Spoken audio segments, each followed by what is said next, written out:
ప్రియమైన స్నేహితులారా, జీవితంలో కొన్నిసార్లు మనం ఎంత కష్టపడినను ఫలితం కనిపించదు. విమర్శలు, నిరాశలు, అవకాశాలు కోల్పోవటం ఇవన్నీ మన ముందుకు వచ్చే అడ్డంకులు. అయితే ఈరోజు మనం ఒక కథను చూడబోతున్నాం. అదే మనము ఈ మధ్య కాలంలో ప్రపంచవ్యాప్తంగా మాట్లాడుకునే వ్యక్తి సంజు శాంసన్ కథ గురించి తెలుసుకుందాం. సంజు శాంసన్ ఒక చిన్న పట్టణంలో కేరళ రాష్ట్రంలో జన్మించాడు.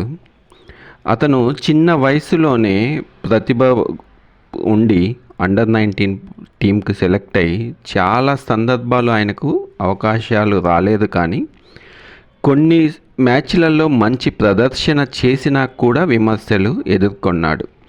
ఇలాంటి పరిస్థితిలో చాలామంది తమ కళలను వదిలేస్తారు. కానీ సంజు శాంసన్ ఒక్క విషయాన్ని మాత్రం నమ్ముతాడు. కష్టపడి పని చేస్తే దేవుడు ఏదో ఒకరోజు మార్గం చూపుతాడని నమ్మి అతను బైబిల్లో మనకు ఒక గొప్ప సత్యాన్ని చెప్తుంది. అది ఫిలిప్పీ 4:13 నన్ను బలపరచువాని అందే నేను సమస్తము చేయగలనని చెప్తుంది. మన బలము కాదు, దేవుని బలము మనం విజయానికి తీసుకెళ్తుంది. కష్టాలు వచ్చినప్పుడు మనం నిరాశపడకుండా దేవునిపై విశ్వాసం ఉంచాలని ఈ వాక్యం చెప్తుంది. మరి సంజు శాంసన్ ఈ వాక్యం చదివి ఉంటాడని మనం అనుకొని ఉంటాము. కాబట్టి అతను ఎన్ని ఫెయిల్యూర్స్ వచ్చినను, ఎన్ని నిరాశలు నిందలు వేసినను ఏమీ నిరుత్సాహపరచకుండా దేవుని యందు నమ్మిక ఎంచి ముందుకు సాగాడు. కాబట్టి దేవుడు ఈరోజు ప్రపంచము మరియు ముఖ్యంగా భారతదేశంలో ప్రతి ఒక్క మనిషి సంజు శాంసన్ గురించి గొప్పలు చెప్తున్నాయి.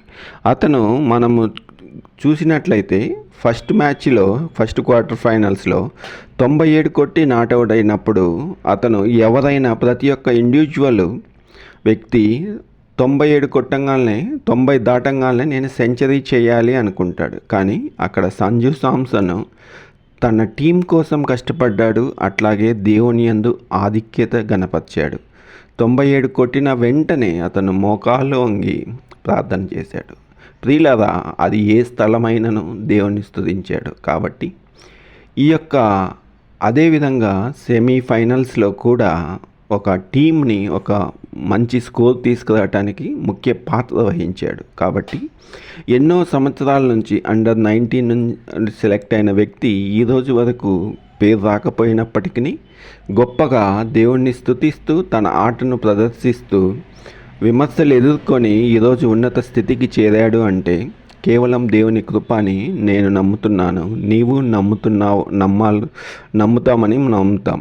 కాబట్టి ఈ సంజు శాంసన్ మనకొక 3 అంశాలను గుర్తు చేస్తుంది. మన కళలను వదలకండి, కష్టపడి పని చేయండి, మరి ముఖ్యముగా దేవునిపై విశ్వాసం ఉంచండి.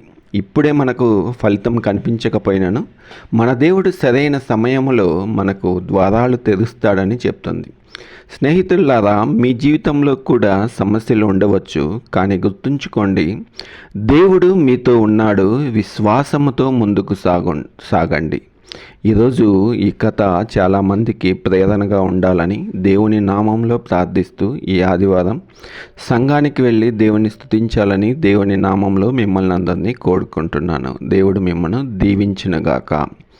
ఈ యొక్క ఆత్మీయ కథ మీకు నచ్చినట్లయితే మా ఛానల్ని సబ్స్క్రైబ్ చేసి షేర్ చేయమని దేవుని నామంలో ప్రార్థిస్తున్నాం. దేవుడు మిమ్మల్ని దీవించునుగాక. ఆమెన్.